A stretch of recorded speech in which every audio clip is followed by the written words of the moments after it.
So if you've been a fan of this channel, you know I'm a toy guy, but I'm also a marketing guy. I have a MBA from UNCG, University of North Carolina, Greensboro, and I've spent most of my career in marketing, which is why toy marketing is fascinating to me. I mean, you've got things like white space, which is ads taken out in traditionally, newspaper clippings and inserts.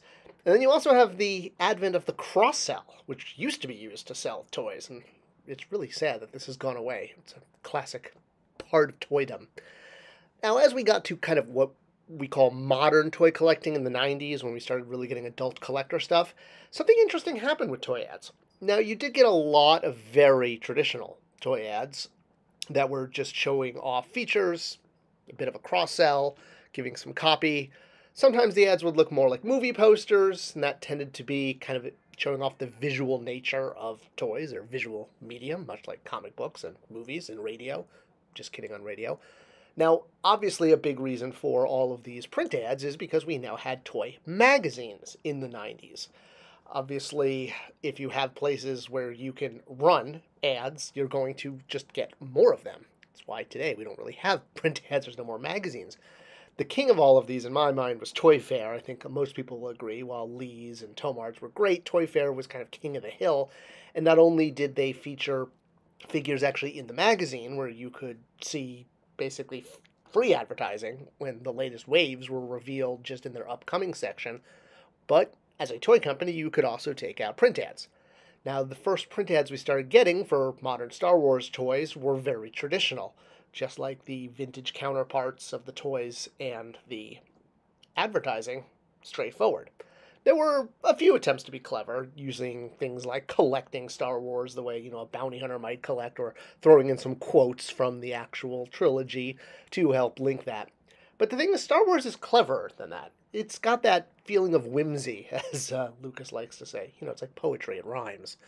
So yes, with Star Wars having that whimsy, it made me so excited when Power of the Jedi came along, which was the first time there was a combination of films from prequels and classic trilogy in one package, or one line. And this line had some of the best Star Wars print ads of all time, some of the best toy print ads of all time. I mean, the humor level alone, the puns, oh, the puns. There's not enough puns in toydom. In a way, I cannot believe these print ads actually existed. I mean, this was so different from anything that had come before. And to say it was influential is an understatement. Not only did we see this spill over into upcoming, or rather future, Hasbro Star Wars print ads, which continued this kind of humorous tongue-in-cheek, but I mean, it was a huge influence on me personally when I was doing print ads for Masters of the Universe Classic.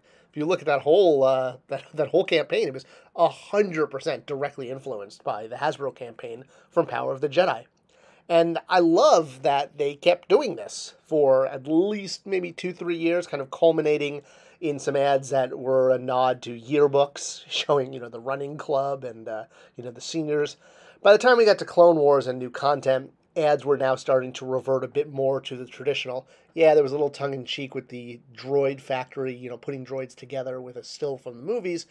But otherwise, we were getting back towards kind of the movie poster action shot to show off a toy as a high-end collectible and something that would link you to the content. So it really was a moment in time when we had these ads. And it's a shame because I love funny humor ads. Stickfuzz did this, and it was probably an influence, although they really didn't start running that many print ads until Hasbro took them over. But even before Hasbro purchased Stickfuzz, yeah, there was probably one of the very first toy lines to use humor in their advertising so well. So, yeah, maybe this was a big influence on the Star Wars brand group and how they started doing humorous ads, starting with Power of the Jedi all the way through the Droid Factory. If it wasn't for Toy Fair magazine, we probably wouldn't have gotten these, so I'm glad it existed. And I'm glad these print ads did. They're still some of the most influential toy print ads I've ever seen, and I really treasure the memories of them. I hope you enjoyed this video, and it was an interesting look at the evolution of toy ads and what happens when humor gets added.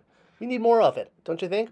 Let me know in your comments below. Did these ads ever reach out to you and get you to buy more Star Wars toys, or did you just like looking at them? Thanks, and I'll see you guys in the next video.